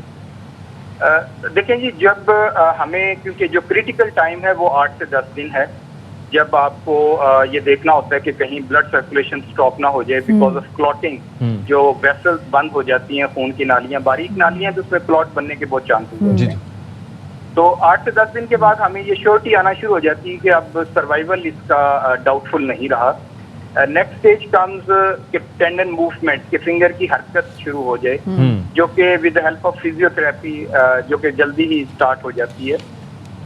जो हाथ की हसासियत या जिसको हम सेंसेशन कहते हैं, ये एक लॉन्ग प्रोसेस है। अच्छा। क्योंकि नर्व्स को ग्रो करने में 6 to 9 मंथ्स लगते हैं ओके। फिंगर टिप तक पहुंचने में। तो आपने इस अरसे में उस हाथ को प्रोटेक्टेड रखना होता है अच्छा। ताकि वो गर्मी और सर्दी से या किसी कट से बच सके। तो ये बच्चा अभी हॉस्पिटल में ही है, क्योंकि देखिए बहुत ज़्यादा ज़रूरत है, जैसे आपने कहा कि फिजियोथेरेपी के थ्रू ही अब आपने 1 महीने बाद अब इसको अनाउंस किया कि ये जो सर्जरी थी ये कामयाब सर्जरी थी, तो कितना अरसा और इस बच्चे की फिजियोथेरेपी जो है वो जारी रहेगी? क्योंकि ये अब दूर से हैं और इनको फिजियोथेरेपी के लिए एक शहर से दूसरे शहर आना जरा मुश्किल होगा, तो अभी तो हमने इनको रखा हुआ है, लेकिन उसकी फैमिली को हम ट्रेन कर रहे हैं ताकि वो अब सीख लें और फिर घर में वो करते रहें और हमारे पास वक्तन फवक्तन चक्कर लगाते रहें। तो उससे उम्मीद करते हैं अच्छा, कि एक और चीज़ भी है कि वो आते रहें, वो तो बड़ा इम्पोर्टेंट है, लेकिन साथ ही साथ आपने कहा कि 6 से 9 महीने लगते हैं नर्व्स को बनने में। अच्छा, नर्व्स जब आएंगी तो जाहिर है कि वो दिमाग से मैसेज लेके जाएंगी कि हाँ ये चीज़ ठंडी है, ये गर्म है, हाथ को बचाना है। आपको लगता है कि ये इतनी केयर कर पाएंगे? क्योंकि हादसा भी जाहिर है इन्हीं की वजह से हुआ कि बच्चे का हाथ टोके में आया और दोनों हाथ उसके कट गए। देखें जी, हम तो सिर्फ उनको ट्रेन कर सकते हैं और उनको गाइड कर सकते हैं, लेकिन हम उम्मीद करते हैं कि इंशाल्लाह ये ठीक रहेगा। इंशाल्लाह। क्विकली डॉक्टर साहब, अखराजात क्या हॉस्पिटल ने बेयर किए, अखराजात किसने बेयर किए? जी देखें, जो चिल्ड्रन हॉस्पिटल है वो टोटली फ्री है, ये बच्चों का हॉस्पिटल है लाहौर में, और यहाँ किसी का कोई पैसा नहीं लगता। ठीक सही, ठीक। बहुत शुक्रिया जी।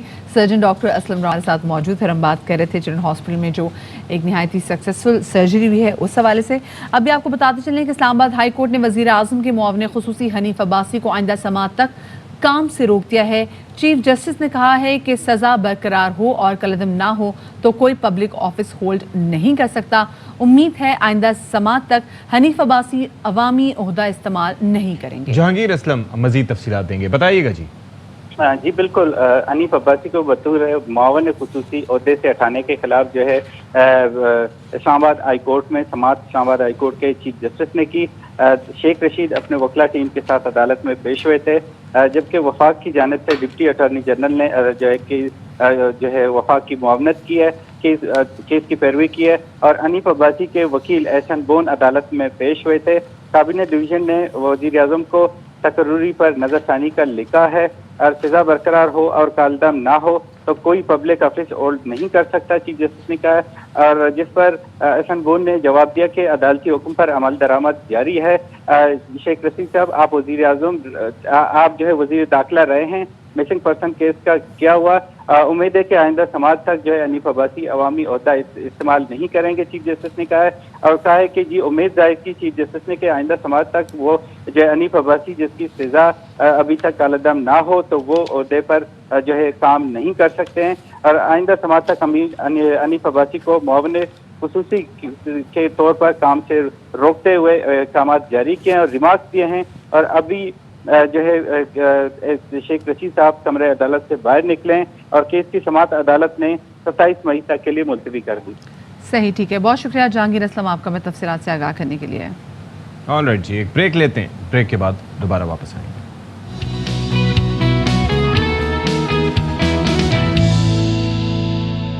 जी जनाब, तो welcome back after the break. और ब्रेक के बाद हम आपको बताने जा रहे हैं कि एक तालिब इल्म जो कि बहरी यूनिवर्सिटी में फाइनल ईयर के स्टूडेंट हैं, उन्होंने बड़ी ज़बरदस्त एक इन्वेंशन किया और इन्वेंशन है विजुअली इम्पेयर्ड लोगों के लिए, वो लोग जो कि बसारत से महरूम होते हैं। और उनके लिए उन्होंने जो चीज़ ईजाद की वो ये कि वो जो चीज़ है डिवाइस एक ऐसी ईजाद की है जो कि उनको बता सकती है कि जिनके रास्ते में कोई हर्डल तो नहीं आई, कोई भी ऐसी चीज़ हो तो वो उनको बता सकती है। और बड़ी ज़बरदस्त इन्वेंशन है। बिल्कुल जी, बसारत से महरूम अफराद के लिए आजकल तो वैसे हर किसी को सहारे की ज़रूरत है, टू बी ऑनेस्ट। और बसीरत से महरूम अफराद को भी बड़े सहारे की ज़रूरत होती है, उस पर भी हम बात करेंगे।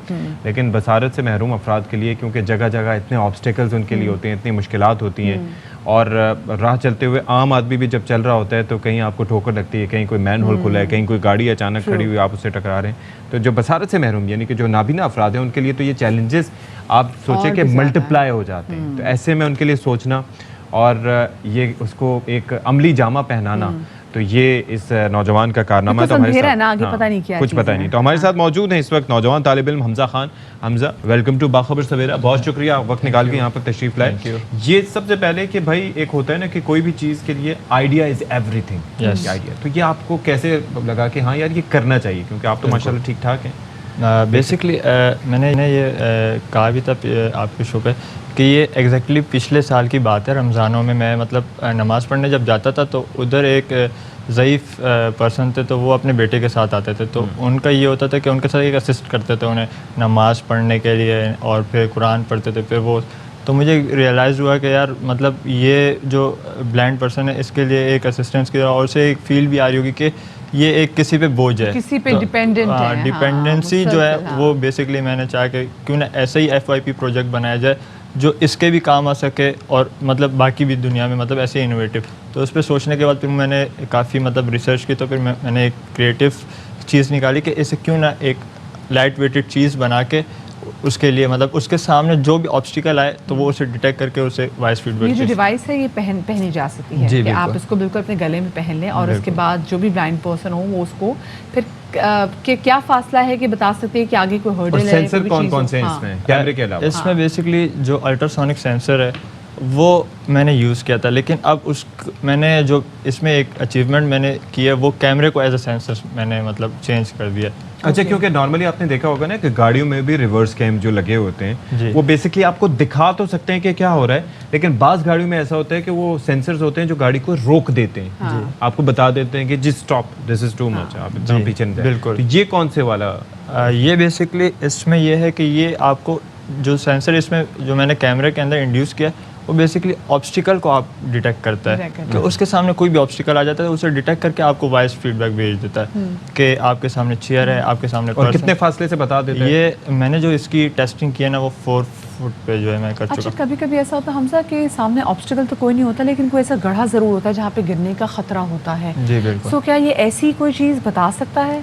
इसके लिए एक मैंने जो सोचा है ना वो ब्लाइंड पर्सन अगर उसके साथ एक शूज़ पहन ले, क्योंकि ये इसका जो मेन मोटिव है ये है कि कैमरे के सामने कोई चीज़ आती है ना ये उसे डिटेक्ट करेगा। हाँ। तो अगर ब्लाइंड पर्सन शूज़ पहन ले और उस पर अल्ट्रासोनिक सेंसर लगा दें हम और साथ में एक कैमरा या सिर्फ अल्ट्रासोनिक सेंसर भी लगाएं, कोई भी हर्डल आता है, पत्थर आता है, वो उसे डिटेक्ट करके अलार्म भेज सकता है। इसका कामयाब तजुर्बा कर चुके हैं, कोई भी लोग इसको इस्तेमाल करें या फिर इन्वेंशन तक ही महदूद है ये?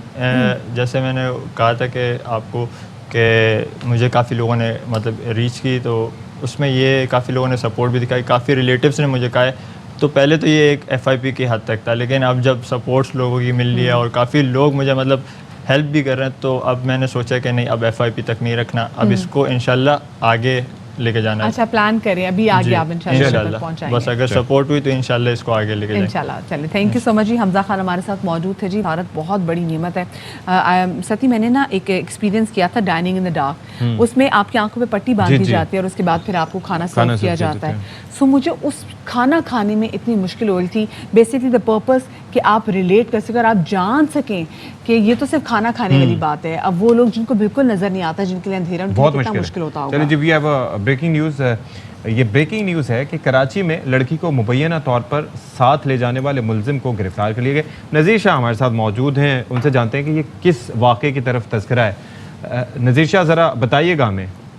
बिल्कुल, देखिए, ये जो लड़की सवेरा थी, जैसे गुज़श्ता रोज़ भी हमने एक प्रोग्राम में ये बताया था कि हमारा ये अंदाज़ा है कि ये जो गुज़श्ता वाक़यात है उसी की तरह होगी। तो ये अब बाकायदा तौर पर, अच्छा, ये जो कल जो वाक़या पेश आया था जो दाऊद पोता रोड से, दाऊद पोता रोड पे, या उसका बता रहे? देखें, ये जो लड़की जो सदर धमाके से लापता हुई थी, ये वही लड़की है जो बाजियाब हुई है, जिसपे कल बीके जो बाखबर सवेरा में हमने अपनी नाज़रीन को बताया था कि पुलिस का ये अंदाजा है कि ये लड़की अपनी मर्जी से गई होगी। तो वही बात हुई, ये लड़की अपनी मर्जी से अपने दोस्त के साथ गई थी जो शादी के बहाने उससे अपने साथ ले गया था, और नबी बख्श पुलिस ने ऐसे गिरफ्तार वक्त क्योंकि कम है तो नज़ीर शाह क्विकली, जो एक आज की भी खबर है कि कराची में पुलिस ने बाप के कत्ल में मुलविस बेटे को गिरफ्तार कर लिया। पुलिस का कहना है कि बेटे ने पहले हथौड़ी मारकर बाप को कत्ल किया, फिर लाश टुकड़े करके जला दी। 21 अप्रैल को सुपर हाईवे से एक बैग मिला था जिसमें बगैर सर और टांगों की लाश थी। गिरफ्तार बेटे का कहना है कि उसने लाश का एक हिस्सा जो है जुबली में और जो धड़ है वो सुपर हाईवे अफगान कट के करीब फेंका था। ये तो निहायत ही खौफनाक वाक़या है कि एक बेटा ही बाप को इतनी अजियत से मार रहा है। इस वाक़े के हवाले से बताइएगा। देखिए मदिया, ये बहुत ही अफसोसनाक, लर्जा खेज और सफाकियत का वाक़या है। घर में झगड़ा होने पर और बाप की जानिब से मारपीट करने पर बेटे की जानिब से ये लर्जा खेज कत्ल किया गया और अंधे कत्ल में मुलविस इस मुलजिम को गिरफ्तार किया गया। SSP इन्वेस्टिगेशन ई सल्तान हुसैन का कहना है कि मुलजिम ने यह बयान दिया है कि पहले उसने हथौड़ी मारकर अपने वालिद को कत्ल किया, फिर जिस्म को के टुकड़े करके इस लाश को जला दिया।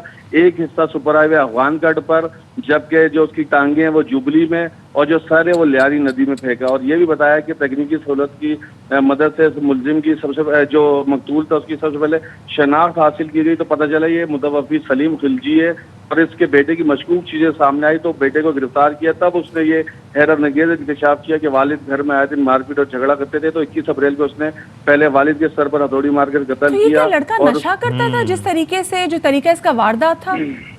देखें, नशा वगैरह करने का तो अभी मजीद तफ्तीश में सामने आएगा, लेकिन इतना ज्यादा एक्सट्रीम पर जाना ये बहुत ही अलार्मिंग है कि कोई अपने सगे वालिद को इस तरीके से कत्ल कर सकता है। और पुलिस ने बड़ी महारत से संदेह कत्ल का सुराग लगाया है, क्योंकि कोई इस बात पर यकीन नहीं कर सकता कि कोई अपने वालिद को इतनी बेदर्दी से भी कत्ल कर सकता है। और लाश जलाने के बाद 3 अलग मकामात पर टुकड़े। चलिए, मजीद इन्वेस्टिगेशन होगी तो चीजें सामने आएंगी। बहुत शुक्रिया फिल वक्त आपका नज़ीर शाह। चलिए जी, आपसे इजाजत। शादरी आबादरी, अल्लाह हाफ़िज़।